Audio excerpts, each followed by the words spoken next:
अकलूज व परिसरात दिवसेंदिवस चोऱ्यांचे प्रमाण वाढू लागले आहे। रत्नपुरी 18 संग्रामनगर येथे चोरट्यांनी कडी कोयंडा उचकटून सोने चांदी व रोख रकमेची सुमारे 8.25 लाख रुपयांची चोरी केली आहे। याबाबत ज्योतिराम वेताळ जाधव राहणार संग्रामनगर यांनी अकलूज पोलिसात तक्रार दाखल केली आहे।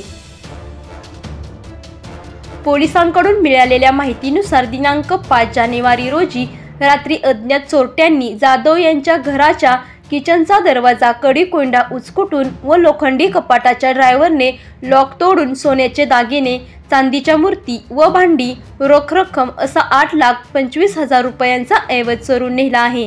यावेळी चोरट्यांनी शेजारील घरांना बाहेरून कड्या घातल्या होत्या।